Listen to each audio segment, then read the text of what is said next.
जी good morning students. आज हम 11th class का एक और टॉपिक स्टडी करेंगे, यूज़र्स ऑफ अकाउंटिंग, जो आपका फर्स्ट चैप्टर में ही आता है। यूज़र्स ऑफ अकाउंटिंग का मतलब ये है कि अकाउंटिंग जो भी हम बनाएंगे, जो भी हम अकाउंट्स बनाएंगे, उसके यूज़र्स कौन कौन हैं। इसका दूसरा नाम भी होता है पार्टीज ऑफ अकाउंटिंग, यानी अकाउंटिंग जो हमने बनाई उसको यूज़ करने वाली कौन कौन सी पार्टीज़ हैं। जब भी आप अकाउंटिंग का मीनिंग पढ़ते हैं तो लास्ट में एक पॉइंट आता है कम्युनिकेशन, कि जो भी हमने अकाउंट बनाया उसको हमने क्या करना है, कम्युनिकेट करना है। तो कम्युनिकेट हम किसको करते हैं, कम्युनिकेट करते हैं हम अकाउंटिंग के यूज़र्स को। ठीक है ना। हम ये तो बोल देते हैं कि अकाउंटिंग के अंदर पहले क्या करेंगे, रिकॉर्डिंग, क्लासिफाइंग, समराइजिंग, इंटरप्रेटिंग, सब ये बोल दिया। लास्ट में बोल देते हैं कम्युनिकेटिंग। कम्युनिकेटिंग होता क्या है, कम्युनिकेटिंग होता है जब भी हमने जो अकाउंट्स बनाए हैं उसको हम किन किन को, कौन कौन सी पार्टीज हैं जिनको हम वो दिखाएंगे, जिनको हम वो सौंपेंगे। तो हमारे पास दो टाइप्स के यूजर्स हैं, एक तो इंटरनल और एक एक्सटर्नल। तो जो इंटरनल यूजर्स हैं वो हिंदी में बोलते हैं इसको हम आंतरिक प्रयोगकर्ता, यानी आंतरिक प्रयोगकर्ता वो होते हैं जो जिनका कंपनी के अंदर या जिनका एक बिजनेस ऑर्गेनाइजेशन के अंदर डायरेक्ट इंटरेस्ट होता है। जिन भी पर्सन्स का, जिन भी ग्रुप का, जिन भी इंस्टीट्यूशंस का हमारे ऑर्गेनाइजेशन के अंदर डायरेक्ट इंटरेस्ट है, यो जा डायरेक्ट हित रखते हैं, उसको हम क्या बोलते हैं, इंटरनल यूजर्स। इंटरनल यूजर्स के अंदर फर्स्ट पॉइंट आता है हमारे पास ओनर्स। ओनर्स पता ही है आपको कौन होते हैं, ओनर्स मतलब बिजनेस के मालिक। इसको हम इन्वेस्टर्स भी बोल सकते हैं। ओनर्स ये जानना चाहते हैं कि जो भी हमने बिजनेस किया ड्यूरिंग द ईयर, इसमें हमें प्रॉफिट हुआ या नहीं। हमारे जो द्वारा लिए गए डिसीजंस थे, दे वर इफेक्टिव और नॉट, इफेक्टिव थे या नहीं थे। हमने जो भी एम्प्लॉइज को भर्ती किया, जो भी कर्मचारी लगाए, उनकी कार्य क्षमता, उनकी एफिशिएंसी हमारे बिजनेस ऑर्गेनाइजेशन को ऊपर करेगी या नहीं करेगी। सारी बातें वो जानना चाहते हैं किसके थ्रू, अकाउंटिंग के थ्रू।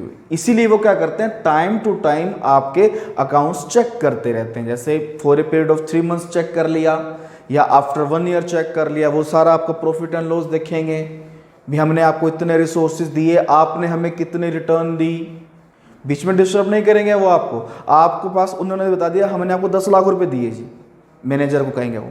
अब आप इसको यूज करके मुझे प्रॉफिट कितना देते हो, मैं तो सिर्फ वही देखूंगा, आपने क्या डिसीजन लिए, वो आपकी हेडेक है, मेरी हेडेक नहीं है। ओनर से जानना चाहते हैं कि हमारे बिजनेस में प्रॉफिट हुआ या नहीं हुआ, और अगर हुआ तो कितना हुआ।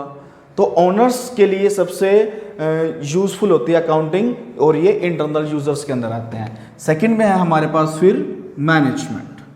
मैनेजमेंट मतलब मैनेजर्स, मैनेजर्स कह लो या बोर्ड ऑफ डायरेक्टर्स कह लो, जिन्होंने कंपनी का निर्माण करने में हेल्प की थी। डायरेक्टर्स जिन्होंने कंपनी को बनाया, कंपनी को फॉर्मेट किया। या बिजनेस के अगर पार्टनर्स हैं, मान लो पार्टनरशिप बिजनेस है, तो जो भी 3 या 4 पार्टनर्स हैं हमारे पास, उसको हम मैनेजमेंट में काउंट भी कर सकते हैं। मैनेजमेंट ये जानना चाहती है कि डिसीजन टेकन्स बाय देम इफेक्टिव और नॉट, कि हमने जो डिसीजन लिया है इससे बिजनेस ऑर्गेनाइजेशन को कुछ फायदा हुआ है या नहीं। क्या हम वो डिसीजन लेना आगे कंटिन्यू रखें या नहीं रखें।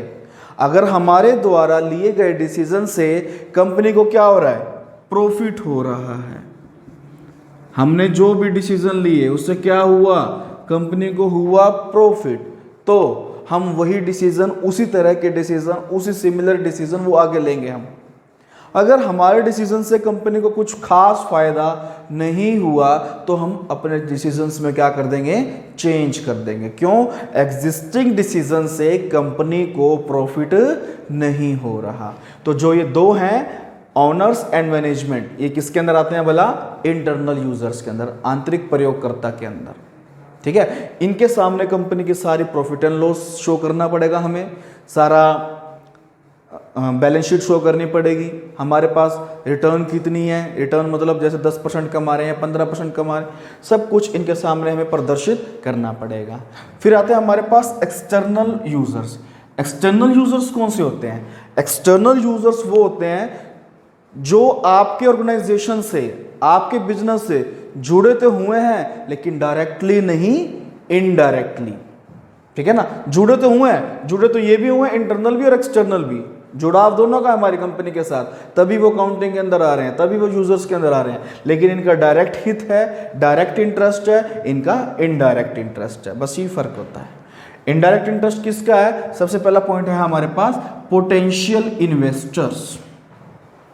इन्वेस्टर्स तो आपको पता है क्या होता है कि जो किसी कंपनी के अंदर या किसी बिजनेस ऑर्गेनाइजेशन के अंदर क्या लगाता है? पैसा लगाता है, वो तो होता है इन्वेस्टर्स। पोटेंशियल इन्वेस्टर क्या होता है? पोटेंशियल इन्वेस्टर होता है एक ऐसा इन्वेस्टर जिसने आपके बिजनेस में अभी पैसा इन्वेस्ट नहीं किया, लेकिन फ्यूचर में वो आपके बिजनेस में इन्वेस्ट कर सकता है। मान लो मेरे पास पैसे हैं 5 लाख रुपए, मैं पैसा लगाना चाहता हूं किसी कंपनी के अंदर, तो मैं उसको पहले एनालिसिस करूंगा भी एयरटेल कंपनी के अंदर लगाऊं, रिलायंस में लगाऊं, या फिर टाटा में लगाऊं, या फिर और कोई कंपनी उसके अंदर लगाऊं। तो उसको पहले मैं एग्जामिन करूंगा, उसको पहले मैं चेक करूंगा उस कंपनी की बैलेंस शीट को, भी कौन सी कंपनी कितना रिटर्न दे रही है, रिस्क किसके अंदर कम है, कौन सी कंपनी लॉन्ग टाइम से चलती आ रही है, डिविडेंड बांटने की उनकी कंडीशंस कैसी हैं, प्रॉफिट को डिस्ट्रीब्यूट कैसे करते हैं। तो उस कंपनी के लिए जो मैंने पैसे लगाने हैं, अभी लगाए नहीं हैं, लगाने हैं, तो मैं क्या बन जाऊंगा उनके लिए? Potential investor. पोटेंशियल इन्वेस्टर वो होता है जिसने अभी तक आपके बिजनेस में पैसा नहीं लगाया, लेकिन फ्यूचर में वो आपके बिजनेस में पैसा इन्वेस्ट कर सकता है, that is potential investors. Second आता है फिर हमारे पास शॉर्ट टर्म क्रेडिटर्स। क्रेडिटर्स आपको पता ही है, जब हम एक बिजनेसमैन उधार पर, क्रेडिट पर सामान परचेस करता है, जिस चीज़ का हमारा बिजनेस अगर हम वो उधार पर लेकर आ रहे हैं तो वो बन जाते हैं हमारे क्रेडिटर्स। वर्ड यूज करा short term creditors. Short term creditors का मतलब होता है वो क्रेडिटर्स जिनको हमने विद इन अ ईयर, 1 साल के अंदर पे कर देना है। वो हमारी एग्जामिन्स क्यों करेंगे रिपोर्ट, वो हमारी बैलेंस शीट क्यों जांचेंगे, वो हमारी अकाउंट्स क्यों जांचेंगे? क्योंकि वो ये जानना चाहते हैं कि हम क्या उनकी टाइमली पेमेंट कर पाएंगे। अगर हमने मान लो किसी से उधार पर सामान ले लिया 50,000 रुपये का, तो वो तो ये देखना चाहेगा ना कि हमने 50,000 का सामान इसको बेच तो दिया, कि क्या ये टाइम पर हमें पैसे पे करेगा भी सही या नहीं।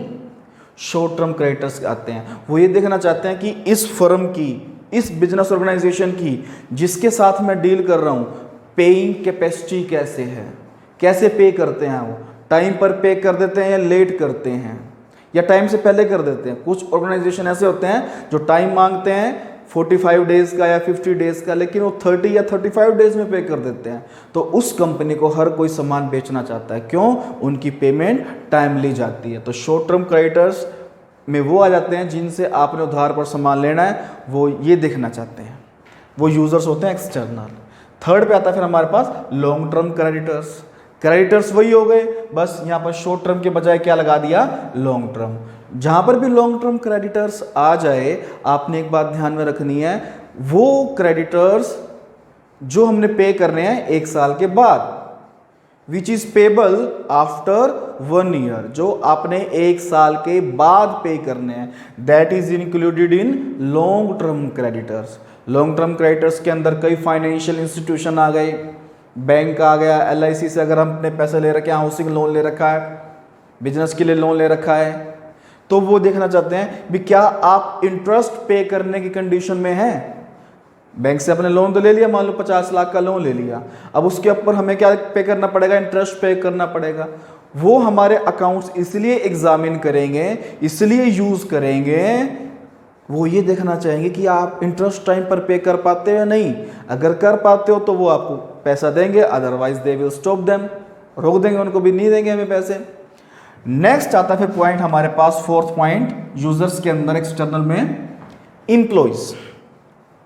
एम्प्लॉइज के लिए हमारे फाइनेंशियल अकाउंटिंग की क्या जरूरत है?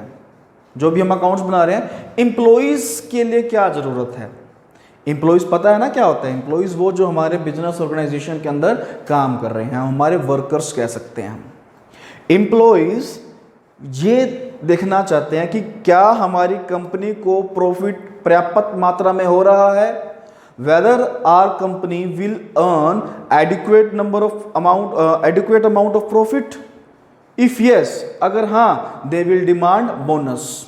क्या मांगेंगे वो? बोनस मांगेंगे कि सर अपनी कंपनी में आपकी बारी अच्छा प्रॉफिट हो गया, थोड़ा बहुत बोनस हमें भी दें, क्योंकि अगर हमें बोनस देंगे हम हायर एफिशिएंसी से काम करेंगे, हम ज़्यादा एफिशिएंसी से काम करेंगे, ज़्यादा एफिशिएंसी से काम करेंगे तो इन रिटर्न क्या होगा, आपको प्रॉफिट होगा। अगर कंपनी के अंदर पर्याप्त मात्रा में लाभ नहीं हुआ, ये डिमांड नहीं करेंगे बोनस की। वो कहेंगे कि पहले ही कंपनी क्या चल रही है, नॉर्मल प्रॉफिट कमा रही है कंपनी ने, कुछ अब नॉर्मल प्रॉफिट नहीं कमाया तो हम यहाँ पर बोनस डिमांड नहीं करते। एम्प्लॉइज के लिए इस प्रकार यूज होता है अकाउंट, क्यों? वो बोनस देखना चाहते हैं कि हमें बोनस मिलेगा या नहीं मिलेगा। फिर क्या होता है हमारे पास, टैक्स अथॉरिटीज। टैक्स अथॉरिटीज हमारे पे किस प्रकार क्यों यूज करेंगे, क्योंकि टैक्स अथॉरिटीज जैसे आप समझ ही रहे हैं, इनकम टैक्स, सेल टैक्स तो चलो अब खत्म हो गया, जीएसटी किसके बेस के ऊपर लगता है, गुड्स एंड सर्विसेज टैक्स। जितना भी हमने सामान बेचा उसके ऊपर हमने जीएसटी पे प्रॉपर किया है नहीं किया, हमारी बिलिंग किस प्रकार की है, हमने कितने का परचेज किया, कितने का सेल किया, जीएसटी कितना पेबल है, कितना पेड है, सब कुछ देखना चाहती हैं टैक्स अथॉरिटीज। फिर आता है हमारे पास next point, social responsibility groups. क्या होते हैं social responsibility groups? Social responsibility का मतलब होता है कि एक बिजनेसमैन ने समाज के लिए क्या किया। जैसे कुछ बड़ी बड़ी ऑर्गेनाइजेशंस हैं वो ट्रीज लगवा दिए, कुछ बड़े बड़े ऑर्गेनाइजेशन हैं उन्होंने स्वच्छ भारत मिशन पर कुछ अपना पैसा डोनेट कर दिया, वॉशरूम बनवा दिए, अलग अलग आप देखते हो कई जगह पर वॉशरूम्स बने हुए हैं, पेड़ लगे हुए हैं, कुछ सड़कें बनवा दी, हॉस्पिटल बनवा दिए। समाज के लिए बिजनेस ऑर्गेनाइजेशन ने क्या किया। अब वो जो इनके भी ग्रुप बने होते हैं सोशल रिस्पॉन्सिबिलिटी के, कुछ पर्सन्स मिलकर बना लेते हैं, वो देखना चाहते हैं कि इस बिजनेस ने समाज के लिए ज़्यादा कुछ किया और इस बिजनेस ने कम किया। तो जो बिजनेस समाज के लिए, सोसाइटी के लिए ज़्यादा अच्छा करेगा, उसकी इमेज मार्केट में क्या बनेगी, अच्छी बनेगी, और दूसरों की आपको पता ही है। और लास्ट में हमारे पास पॉइंट, कॉम्पिटिटर्स भी हमारे एक्सटर्नल यूजर्स में आते हैं। कॉम्पिटिटर्स हमारे यूजर्स कैसे हुए, बात यह है, कॉम्पिटिटर्स वो पर्सन्स होते हैं जो हमें compete कर रहे हैं, जो हमारे प्रतिद्वंदी हैं, जिस चीज़ का हमारा बिजनेस है उसी चीज़ का उनका बिजनेस है, तो हमें compete कैसे कर रहे हैं, हम अपनी बैलेंस शीट उनको क्यों दिखाएंगे। एक बात ध्यान में रखनी है कि आप उनको अपना जो सीक्रेट है वो तो नहीं बताओगे कभी भी, क्योंकि अपना सीक्रेट बताया तो इसका मतलब आपकी बातें लीक, और आपकी बातें लीक ही आपकी कंपनी डाउनवर्ड्स में आ जाएगी। तो सिर्फ आप कंपटीटर्स को ये बताओगे, जो भी आपकी बैलेंस शीट है, जो रेलिवेंट सिर्फ इंफॉर्मेशन दोगे आप। रेलिवेंट का मतलब जितनी उसके लिए उपयोगी है, ज़्यादा इंफॉर्मेशन हम उसको नहीं देंगे, ठीक है हमारे पास। और कंपटीटर्स ये देखना चाहेगा कि हमने कितना पैसा लगाकर, जैसे मान लो मैंने 10 लाख लगाया और मैंने 15% अर्न किया, तो मेरी 1.5 लाख रुपए अर्निंग होगी 1 साल की।